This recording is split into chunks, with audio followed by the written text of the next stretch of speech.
Hello everyone, good morning. कैसे हैं आप सब? आई होप आप सब ठीक होंगे। तो मैं वंदना स्वागत करती हूँ आप सभी का मेरे चैनल वंदना ब्लॉग्स में।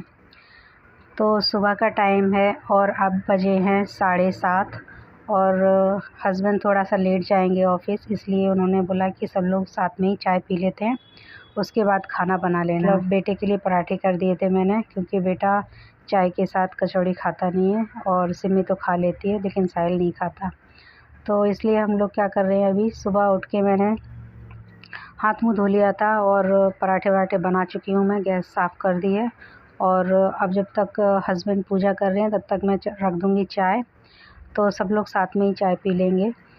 तो यहाँ देखिए मैं चाय बनाने के लिए तैयारी कर रही हूँ और चाय मतलब रख दी है मैंने, और जब तक चाय खौलती है तब तक मैं क्या करती हूँ, ये सारे जो बर्तन हैं ना वो लगा देती हूँ स्टैंड में।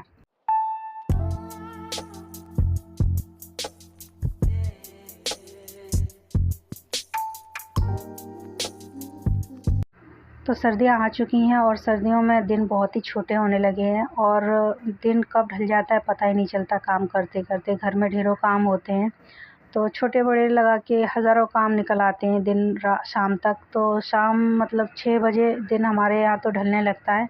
शाम को 6 बजे इतनी रात हो जाती है कि मतलब जैसे गर्मियों में होती है ना 7 साढ़े 7 बजे, हमारे यहाँ तो 7 बजे तक भी मतलब उजाला रहता है, दिन ढलता नहीं है। 7:30 बजे तक दिन ढलता है गर्मियों में, लेकिन अभी जो सर्दियों का मौसम है ना उसमें 6 बजे मतलब एकदम अंधेरा हो जाता है। तो यहाँ देखिए चाय मेरी बन चुकी है और उसके बाद नाश्ता वाश्ता करके मैंने लगा दी थी मशीन, और जब तक मशीन कपड़े धोएगी तब तक मैं कर लूँगी इनके टिफ़िन की तैयारी। और टिफ़िन क्या, हम लोग भी यही लंच करते हैं, जो ये ले जाते हैं वही हमारा भी हो जाता है। बस कभी कभार होता है ना कि दाल चावल भी बना लेती हूँ मैं दोपहर के लिए, बच्चे अगर नहीं खाते हैं कोई भाजी तो ये भाजी तो साहिल नहीं खाएगा, मुझे मालूम है, उसके लिए दाल चावल बनाना ही पड़ेगा मुझे। तो जब तक मैंने देखिए छोंक दी थी भाजी और एक साइड में रख दिए थे 1 बाटी मतलब 1 कटोरी चावल बॉयल होने के लिए। तो आज मुझे करना है ये जो मसालदानी है ना उसको मैं पेपर लगा देती हूँ। तो देखिए जो भी मतलब जो मसाले होते हैं ना थोड़े बहुत गिर जाते हैं, वो इसी पेपर में गिर जाते हैं। तो इसको पेपर को निकाल के और जो बचा हुआ जो होता है ना मसाला नीचे गिरा हुआ वो फेंक देती हूँ। और मतलब ये मसालदानी सेफ़ रहती है, जल्दी गंदी नहीं होती है। ऊपर ऊपर तो मैं पोंछ देती हूँ हर रोज़ जब भी मैं निकालती हूँ इसे, और उसके बाद मैं इसको रख देती हूँ। तो यहाँ पर जो भी मैंने बर्तन धोए थे ना, इसके छोटे छोटे जो कटोरियाँ थी वो भी मैंने इसमें लगा दी हैं। और अब मुझे निकालनी है मिर्ची, और ये है गाँव की मिर्ची। जब हम पिछली बार अपने ससुराल गई थी ना मैं, तभी मैं वहीं से लेके आई थी। तो ये देखिए सर्दियों बारिश के टाइम पे सीलन आ जाती है इसमें, इसलिए मैंने क्या किया, 4-5 लेयर इसमें पन्नियों की, यानी कि प्लास्टिक की जो पन्नियाँ होती ना, थैलियाँ, उसमें रखी थी। और इस बार बिल्कुल भी मॉइस्चर नहीं पकड़ा इसमें, वरना हर बार मिर्ची ख़राब ही हो जाती थी मेरी मिर्ची पाउडर। सूख मतलब ऐसा फंगस जैसा हो जाता था और सूख जाती थी एकदम। मतलब ऐसा लगता था कि किसी ने पानी डाल के उसको छोड़ दिया तो वो जम जाती है, इस तरह से हो जाता था। और यहाँ देखिए मेरी सब्ज़ी बन रही है, अभी मैंने इसको छोंक दिया है और इधर साइड में बन रहे हैं चावल। तब तक क्या करूँगी, मुझे आज करने हैं अपने जो धनिया, ये आपको दिखाती हूँ मैं, ये देसी धनिया है, ये इनको भी मैं गाँव से लेके आई थी। और धनिया को भी मैं, धनिया पाउडर जो होता है ना उसको मैं कभी ख़रीदती नहीं हूँ, इसी तरह से मैं अपने घर में उसका धनिया पाउडर बनाती हूँ। तो यहाँ पर देखिए धनिया को भी मैंने इस तरह से 2 पन्नियों के अंदर बंद करके रखा था डब्बे में।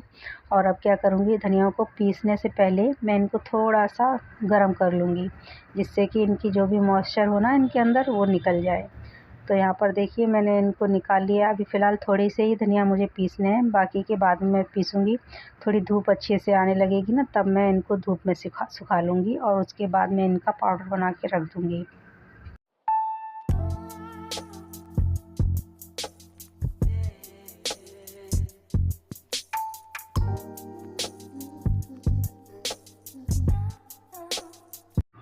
तो यहाँ देखिए कढ़ाई गर्म हो चुकी है और अब मैं इन धनियों को डाल दूँगी इसमें कढ़ाई में, जो थोड़े से मतलब 2-3 मिनट मैं इनको सेकूँगी। धनिया को साफ़ करके रखा है मैंने पहले से ही, और ये छोटे वाले यानी कि देसी धनिया होते हैं ना वही हैं ये। तो यहाँ पे देखिए बिल्कुल हल्का-हल्का इनको गरम करना है, बिल्कुल तेज़ से गरम नहीं करना है, नहीं तो ये जल जाएँगे और इनका कलर वलर भी चेंज नहीं होगा। और हल्की सी मतलब इसमें आँच लग जाए 2-3 मिनट के लिए इनको मतलब अच्छे से इनको मॉइस्चर इनका ख़त्म हो जाए, बस इतना ही हमें इन्हें सेंकना है। और अब इसको क्या करूँगी मैं मिक्सर जार में भर के इसको पीस लूँगी अच्छे से।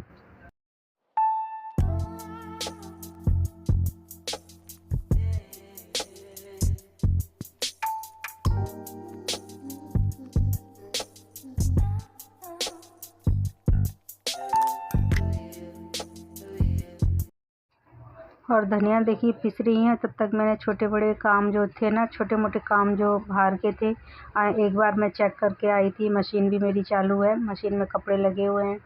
तो नहाने से पहले मैंने उस मशीन को भी चालू कर दिया था, जिससे कि कपड़े भी टाइम पे धुल जाएँ, क्योंकि आजकल बहुत जल्दी धूप आ जाती है हमारे यहाँ और जल्दी से चली भी जाती है मतलब धूप।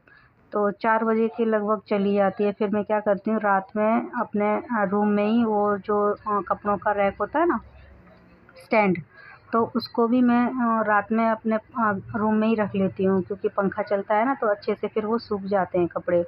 तो छोटे-मोटे जो कपड़े होते हैं ना वो अच्छे से सूख जाते हैं, जो बड़े अभी जो मैंने धोए हैं ना मोटे जो कपड़े जो स्वेटर वग़ैरह, तो उनको थोड़ा-सा टाइम लगता है सूखने में, लेकिन जो जैकेट है ना उनको मैंने अलग रखा है, उनके लिए कल मैं अलग से मशीन लगाऊँगी। सिर्फ़ 3 जैकेट हैं, उनको ही मैं धोना है। उनको मैंने कपड़ों में मिक्स नहीं किया है, क्योंकि वो भारी हैं थोड़ी-सी और बाकी के जो स्वेटर वग़ैरह थे ना उनसे भी हल्के थे, तो इसलिए मैंने उनको तीनों को अलग रखा है। सेपरेट मैं उनको धोऊँगी और किसी भी मतलब कपड़ों में मिक्स नहीं करूँगी। यहाँ पर देखिए मेरी जो धनिया थी ना वो मैंने पीस ली है। अभी हाल-फिलहाल मुझे थोड़ी धनिया की ज़रूरत थी, तो मैंने पीस ली, क्योंकि गाँव जाने से पहले मिर्ची भी नहीं डाली थी मैंने डब्बे में और ये धनिया भी नहीं पीसे थे। तो यहाँ पर मैं इनको पीस के और रख दूँगी डब्बे में। जो कि डब्बा मैंने तो धनिया का जो डब्बा था ना वो मैंने धोया था, लेकिन अब मैं उसको धोऊँगी नहीं, क्योंकि वो साफ़ है। तो यहाँ पर देखिए धनिया पीसने के साथ-साथ मेरी सब्ज़ी भी बन गई है और अब मैं इसमें डाल देती हूँ हरे धनिया। तो यहाँ पर सब्ज़ी, रोटी सब बन चुकी है और टिफ़िन भी मैं लगा दूँगी हस्बैंड का, क्योंकि वो भी अब जाने के लिए तैयार हो रहे हैं। तो इनका टिफ़िन लगा चुकी हूँ मैं और इनको दे चुकी हूँ और ये जा चुके हैं और उसके बाद देखिए मशीन में कपड़े भी धुल चुके हैं मेरे। आज बहुत सारे कपड़े थे, क्योंकि 2-3 दिन से हमारे ही कपड़े हो रहे थे। जो भी मैं 2-3 दिन पहले धो रही थी ना, तो वो सब बाहर के कपड़े धो रही थी। तो 2-3 दिनों से हम लोग भी इकट्ठे कर रहे थे अपने कपड़े, नहा धो के डाल देते थे बकेट में, तो इकट्ठे हो चुके हैं। तो यहाँ पर मैं सारे कपड़ों को अब फैला दूँगी, क्योंकि धूप आ चुकी है। तो आज के कपड़े तो मैंने फैला दिए हैं, सुखाने डाल दिए हैं और जो ये कल के सूखे हुए कपड़े हैं ना, इनको भी अब तय करके रखना है इनकी जगह पे। सबसे बोरिंग काम मुझे यही लगता है कि कपड़े सुखा तो दो, लेकिन जब उनको सूखने के बाद उनको जब रखना होता है ना, तो फिर बहुत ज़्यादा मतलब मगजमारी लगता है मुझे। तो जो काम मुझे ऐसा लगता है कि जिस काम से मैं बोर हो रही हूँ, उस काम को करने के टाइम पे मैं क्या करती हूँ, थोड़ा-सा हल्का-सा धीमी आवाज़ में म्यूज़िक लगा लेती हूँ। तो मैं उस म्यूज़िक को सुनती रहती हूँ और गुनगुनाती रहती हूँ और मैं वो काम आराम से कर देती हूँ। तो पता भी नहीं चलता है कि वो जो बोरियत वाला काम था ना कब हो चुका है। तो इसी तरह से जब मैं इस्त्री करती हूँ, यानी कि आयरन करती हूँ ना कपड़ों पर तब भी मैं यही करती हूँ, गाने लगा लेती हूँ अपने मोबाइल में या किसी भी मोबाइल से मैं गाने लगा लेती हूँ। अगर अभी तो ख़ैर शूट करती हूँ मैं अपने मोबाइल से वीडियो, तो किसी भी मोबाइल से अपने घर में गाने लगा लेती हूँ हल्की आवाज़ में और सुनती रहती हूँ और फिर मैं उनके कपड़ों को आयरन कर देती हूँ। तो यहाँ पर देखिए सारे कपड़ों को मैंने तह लगा दिया है और अब इनको रखने की बारी है, तो मैं रख देती हूँ। और शाम को ये एप्पल लाए थे, तो मैं धोना भूल गई थी और पन्नी में ही उसको बंद रहने दिया था। मतलब मुझे ध्यान नहीं था कि ये ब्लैक पन्नी में ये एप्पल रखे हुए हैं। उन्होंने भी निकाला और टेबल पर ही रख दिया था। तो सुबह मैंने ध्यान दिया कि ये तो इसमें एप्पल है, तो अच्छा हुआ कोई सड़ा नहीं, मतलब ये ख़राब हो जाते हैं जल्दी, लेकिन अभी तो ख़ैर ठंडी का टाइम है ना, इसलिए ये ख़राब नहीं हुए हैं। तो अभी मैंने ध्यान दिया कि एप्पल भी धोने हैं मुझे, तो यहाँ पर मैं धो लेती हूँ। और ये था मेरा आज का छोटा-सा वीडियो। अगर वीडियो पसंद आए तो प्लीज़ लाइक, शेयर, सब्सक्राइब करें। चलिए मैं मिलती हूँ अपनी अगली वीडियो में, तब तक के लिए टेक केयर, बाय।